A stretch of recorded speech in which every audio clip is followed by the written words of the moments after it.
Hello, everybody. This is Sunday. It is December 4th, and we are headed into the last module of our online astronomy course, Module 14. Now, before I start talking anything about this module, I want to remind you of the three main tasks you have before the course ends. And those are your final exam, your constellation quiz, and the signature assignment. So this is a very, very busy time of year. And so I've opened all those up. You can do those anytime up until the last day of the course, which is Thursday, December 15th. I've also sent you an email telling you some of the details about how the constellation quiz is going to work. And if you didn't receive that, please look in your mailbox. And if you still can't find it, let me know and I can resend it.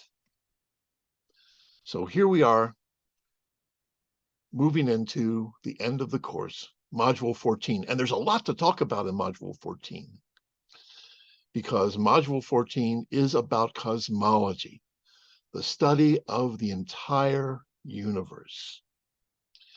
And, well, what can we say about it? Well, last time we found out that the universe is expanding, that all of the galaxies are moving away from all of the other galaxies. And galaxies that are twice as far away are moving away twice as fast. And remember, that is the Hubble law. And we now understand this to be that it's actually space itself is expanding. And there's no center to this expansion. There's no center to it. There's, because it's not like the explosion of a bomb where something explodes and pieces fly out from that. No, this is an expansion of all of space. And there is no center point to it. And Hubble's law is exactly what you would expect from an expanding universe, where what you have is expanding space, and the galaxies are riding along with that expanding space, like canoes might be carried along by the current in a river. And let me show you how this works with this rubber band I have here. Here's a rubber band, and I've linked several of them together. And you can imagine that those knots are galaxies, okay? Plus where my fingers are, this finger and that finger. Well, those can be galaxies too. But right now, I'm going to let this finger right here be Earth, okay? And so I'm going to hold that finger right here on the left side of the screen. And I just want you to notice where those galaxies are, where the knots are on your screen. Okay? Notice how far they are from my finger. Now, what I'm going to do is I'm going to stretch this rubber band out. So let's do that.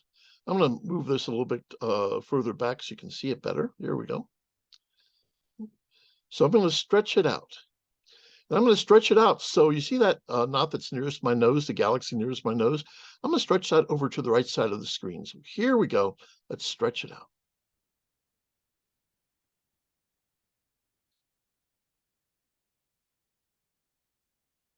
So notice what's happened here. That galaxy that was at the center is now on the right side of the screen. But that other knot that was twice as close to Earth, here on my hand, on the left side of the screen, that's now moved to the center of the screen. And then the galaxy closest to Earth has moved twice as far away too. So let me pull that back in. Here we go. Bring it all back in. You can see this is where we started from. That there's a galaxy right now, right about where my nose is, sort of at the center of the screen. And then those other knots are closer to Earth. on the left side of the screen. Now I'm going to pull it out again. I'm going to keep my left hand where it is, move that knot way to the outside of the screen, and you can see the other galaxies, the other knots, moved away from my hand here on the left. So the galaxies that are further away from my hand, further away from Earth, moved away faster. And those galaxies, those knots that were twice as far from my hand when they began, the galaxies that were twice as far from Earth, moved away twice as fast because they went twice as far in the same amount of time. So you can see that the Hubble law is simply the result of expanding space. And expanding space does another thing too, and that is it stretches out the light that's traveling through the space. And so what I have here is a piece of rubber, and I've drawn a wave on it that represents a light wave. And you could imagine this light wave is going to be traveling from Earth, or I'm sorry, let's do it the other way. It's going to be traveling from a galaxy out here to Earth. And as it travels, the space is expanding. And so as it travels, the wavelength stretches out. Right? The wavelength stretched out. It started out here.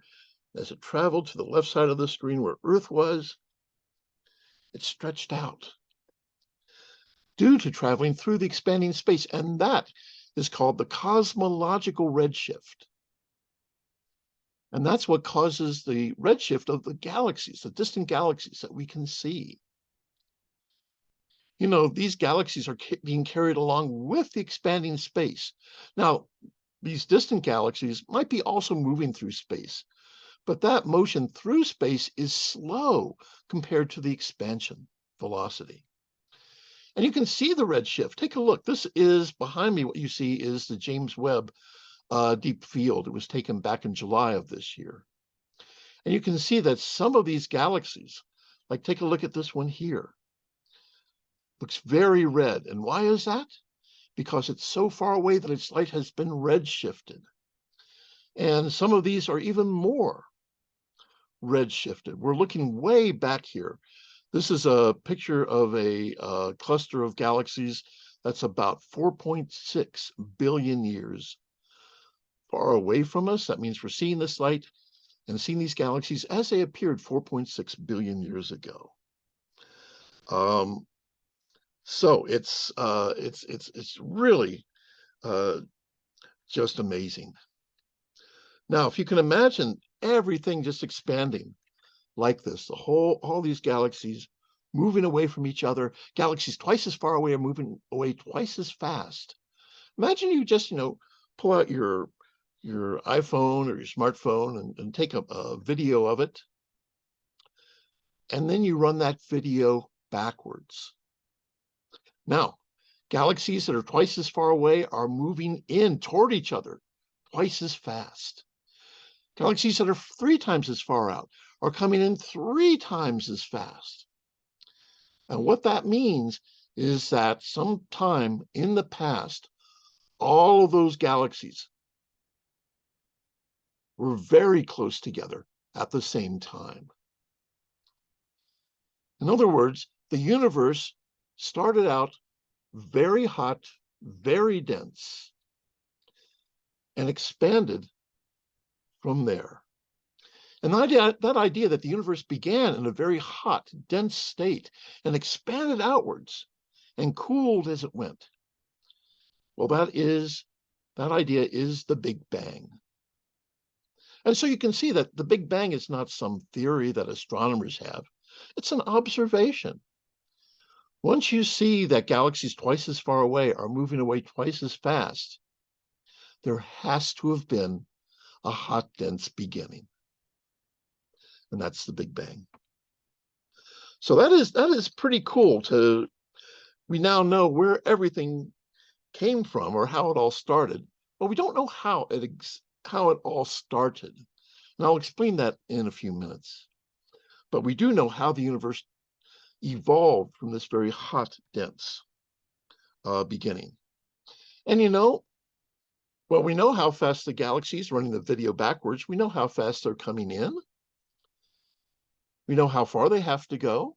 And so we can figure out how long ago everything was at this very hot, dense beginning. And that is what we call the age of the universe.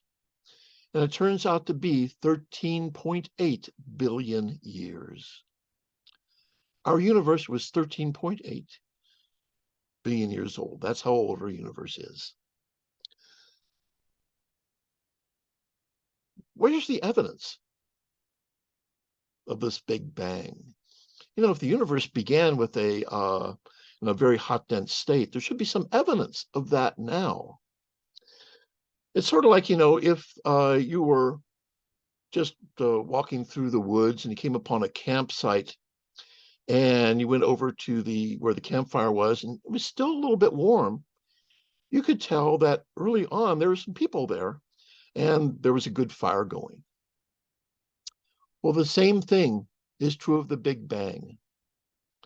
We have discovered the afterglow of the Big Bang. The universe is like a big black body, and so it gives off black body radiation. And at the beginning, when the universe was all close together and very hot, you know, that was very energetic, short wavelength radiation. But as the universe has expanded, that radiation from the very beginning has been stretched out. And now it's microwave radiation. And coming to us from every direction in the sky is the cosmic microwave background. This is the radiation that was left over from the hot, dense Big Bang. And it's really amazing to think that we can detect that. And it has a temperature. The temperature of the hot Big Bang is 2.725 degrees Kelvin, 2.725 degrees above absolute zero. Wow. And you know, there's another test you can make yourself to see that the universe did have a beginning of time, that the universe hasn't existed forever, that it did have a beginning in time.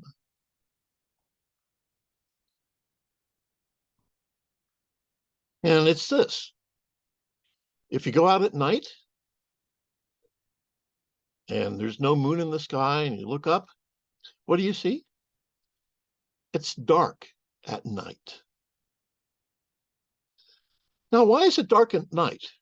Well, I mean, it's because the sun's on the other side of the earth. But yeah, but why is the night sky dark? And here's the argument. It was first put forward by a man named Olbers. It's called Olbers' paradox. And the idea is this. Suppose you were in the middle of a forest that went on forever. Okay, the forest just goes on forever. Then in every direction you look in that forest, your line of sight, your eye line, your eyesight should end on a tree. No spaces. Right?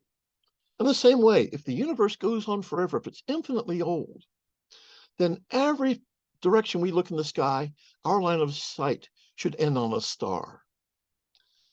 And so the sky, the night sky, should be ablaze with light, but it's not. And the reason for that is that the universe had a beginning in time. And so light from objects that are further away than that have not had time to reach us. And that's the solution to Olbers' paradox. It was first put forward, by the way, by Edgar Allan Poe. He's the first person who figured out the basic reason why the sky is dark at night. Now, and that's why we talk about just the observable universe. We only talk about the universe. When we say the universe, we only talk about the observable universe. And that is the things that where the light from them has had time to reach us here. What's beyond that We don't know. And so that's all we can talk about is the observable universe. And we assume that the rest of the universe is pretty much like our own. It doesn't have to be, but we have no information about it, and so we don't hypothesize about it. We just talk about our observable universe. Now, we've studied this expansion of the universe. And remember, we're looking back in time. And when we look far back in the universe, and some of the most distant galaxies, if you look in this image, you can see, some little tiny red dots. And those are very, very distant galaxies. And some of those galaxies are as much as 13 billion years old. So from the very beginning of the universe, we're looking all the way back here. But what that means is that we can look at these galaxies and see how fast they're moving from us. And so we can see what the history of the expansion of the universe is. And this is where, in the late 1990s, astronomers got a real shock. Because if you throw a ball up in the air, it goes up and it slows down as it moves upwards because gravity's pulling down on it. Well, the same thing astronomers figured should happen with all the galaxies in the universe. They're all moving away from each other as the universe expands. And so their gravity should be trying to pull them all back together again. And so they expected the expansion of the universe to be slowing down. And two groups working independently got the same result. And they studied the results for a year because they couldn't believe it. And they finally contacted each other and decided they were right. They published their papers, in the same issue of a scientific journal. But they found out that the acceleration of the universe is speeding up with time. Instead of slowing down as it's expanding, the universe is speeding up. It's going faster and faster and faster and faster.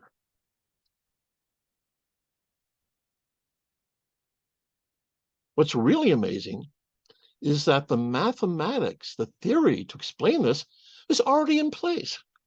Because Einstein, when he developed his theory of gravity, his theory of general relativity, had included something called the cosmological constant. The cosmological constant, Einstein thought was necessary to have a stable universe. He was wrong about that. But this idea of a cosmological constant is part of his theory from the beginning. And it explains the accelerating expansion of the universe. And it's perfectly consistent with it. We only have one problem, though.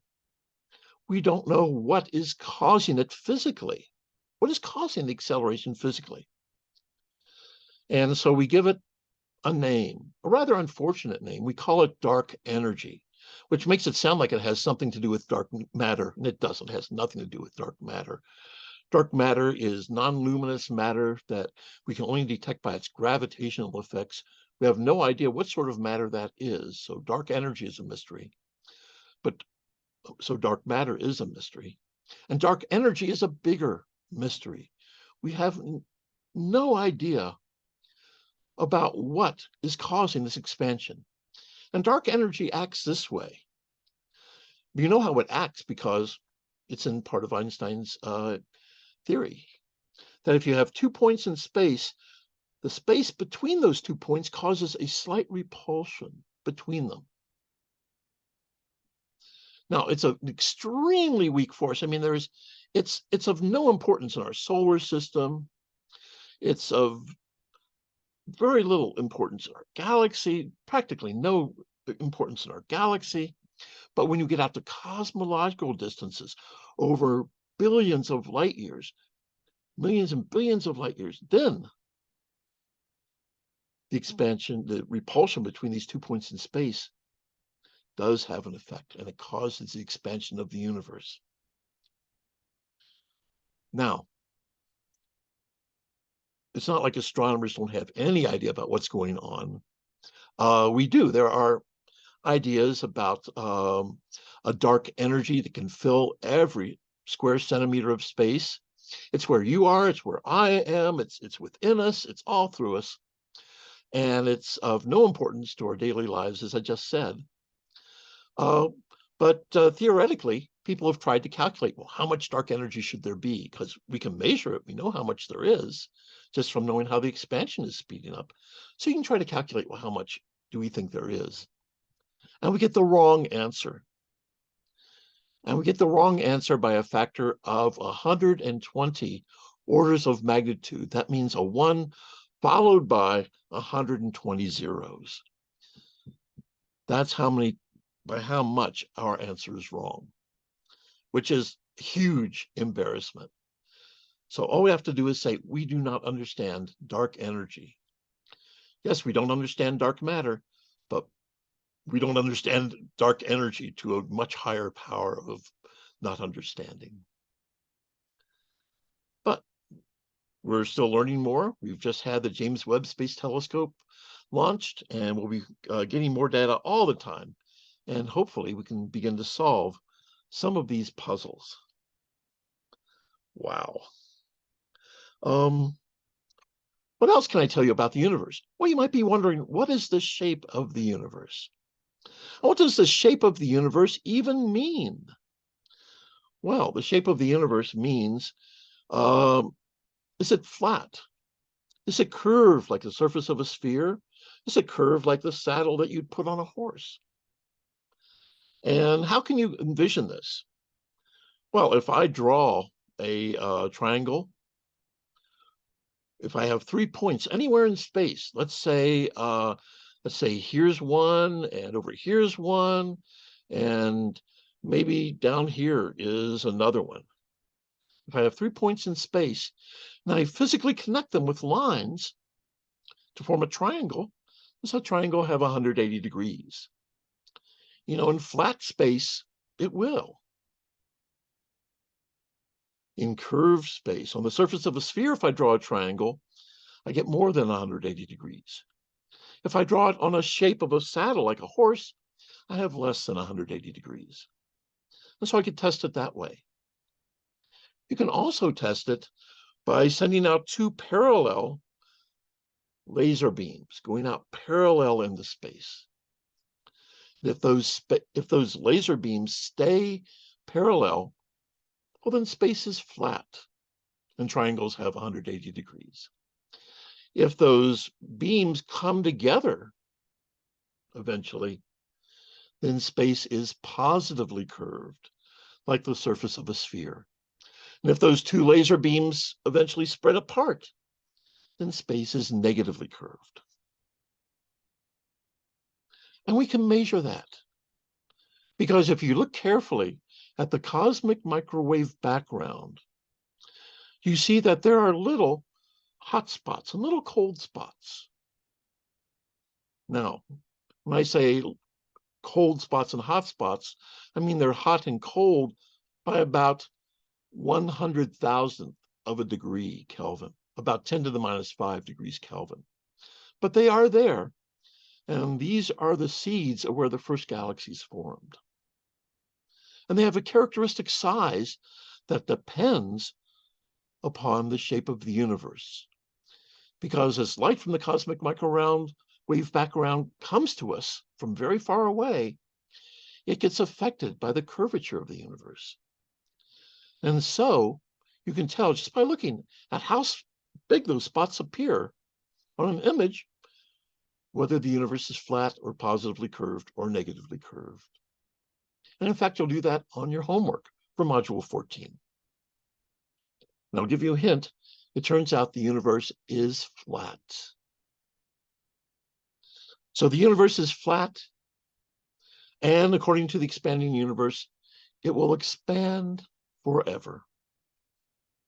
Just keep going until all the hydrogen that's available for fusion is gone. All the stars burn out. All of the stars collect into black holes. In a vast amount of time, those black holes will evaporate because of Hawking radiation that we talked about back in our black holes module. And we're left with a cold, dark universe. But that is an unimaginably long distance in the future. And so, not a worry. But right now, as far as we know, that's how the universe is going to come to its end. Now, before we talk about the little bit about the beginning of the universe, I can tell you something else about the cosmic microwave background and those shapes, those little hot spots and cold spots I talked about. We can analyze the patterns of those shapes, those hot spots and cold spots. And when we do, that can tell us exactly how much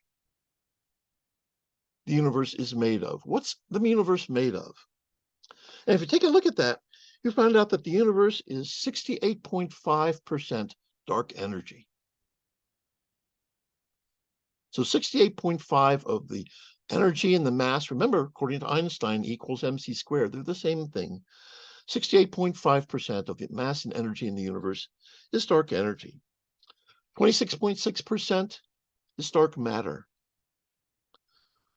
4.4% is non-luminous matter. That means it's dead stars, it's non-glowing gas, and so on. Only 0.5% are glowing stars and glowing gas, the pretty stuff that astronomers have been studying. And only 1% of that much, no, 0.005% is the amount of light there is. And so just that's what the universe is made of. Overwhelmingly dark energy, big glob of dark matter, and we, matter, normal matter, both luminous and non-luminous, are just total together only about 5%. So how did this all start? How far back can we go to understand the beginning of the universe? Well, we can recreate the conditions at the beginning of the universe in particle colliders that collide particles together with great energy, and they can create the great densities and temperatures that were in the early universe. That can go back to about 10 to the minus 6 seconds, a millionth of a second. Now you might think, oh my gosh, that's all the way back to the beginning, but there's a lot of time as far as the physics goes between that and even further back. So how far back can our understanding of the physics take us? And that goes back to 10 to the minus 43 seconds. That's a zero, that's a 0.00000, with 42 zeros and then a 1, that much of a second. And that is called the Planck time, named after Max Planck, who invented the laws of physics called quantum mechanics. And the Planck time is the earliest time we can go back, because earlier than that, even space and time don't have their normal meanings. And we don't know what lies earlier than that. And so we can never go all the way back. And even if another theory comes along, even then, we won't be able to go all the way back. So when we talk about the age of the universe, why is there something rather than nothing, is really a question for philosophers, for religion. It's not a question for science, because we can't go back that far, either with our observations or our experiments or our theories. But we can go back pretty far, and after a millionth of a second, the history of the universe is well studied. And after about several 100,000 years, that's when we can begin to see observations of the universe. Earlier than that, everything was ionized. There were no atoms yet. All of the electrons were free, and that acted as a fog, so light couldn't get through, and that acts to blur our vision beyond several 100,000 years. So that is the story of our universe. And you'll be learning all about that in Module 14. And one more thing, too, which is the search for extraterrestrial life. SETI, it's called. I mean, we know of so many exoplanets now. Just looking at a little tiny, spots in our own sky, we know of thousands of exoplanets. So are we alone in the universe? That, to me, is inconceivable. I am sure that I am, but I don't know for sure. There's an idea, or there's a difference between hoping something is true and having the evidence that it's true. And that's the one thing I'd like to have evidence for in my lifetime, is knowing that there is life someplace else. And the SETI project, SETI, Search for Extraterrestrial Intelligence, is looking for signals from other civilizations out there. It's been going on for a number of years. There's still a lot of space to scan.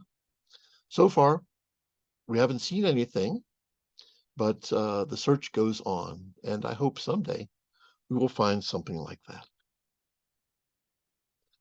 So let me just, before I go, for the last time here, let's take a look at Stellarium, because something really cool is coming this week.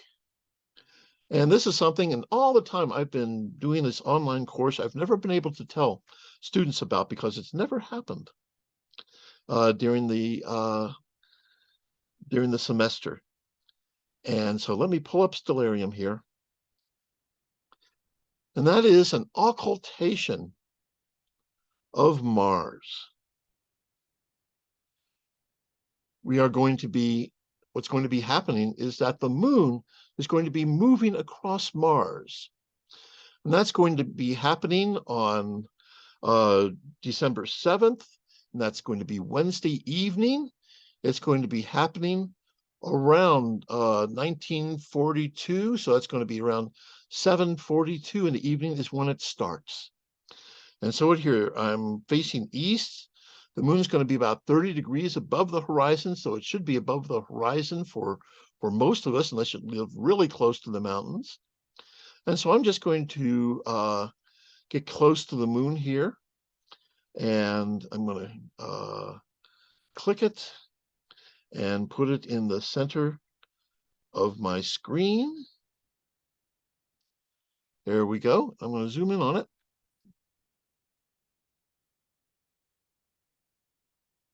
If I zoom in here, and it's almost a full moon here, and that's really cool, because when it moves behind, we'll be able to see it actually go behind a lit portion of the moon, and when it comes out.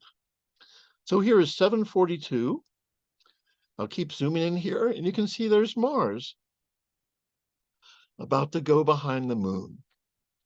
And so go outside with a pair of binoculars. Starts around 7:42 in the evening on Wednesday. Now, Wednesday is supposed to be clear most of the day. Maybe clouds are going to move in. Who knows?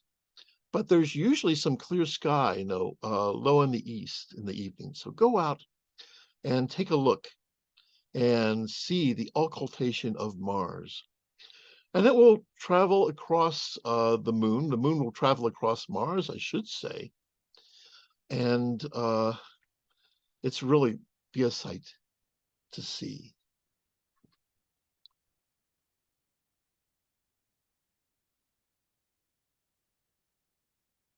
So enjoy learning about this amazing universe that we live in. Remember to do the final exam, constellation quiz, signature assignment. And, when the course is all done, I hope every once in a while you go outside and just look up at the sky, look up at the stars and the planets, and just thinking about what an amazing universe that we live in. So good luck. I hope everything goes well for you. And I've enjoyed talking with you this semester. And so for the last time, I'll say bye-bye.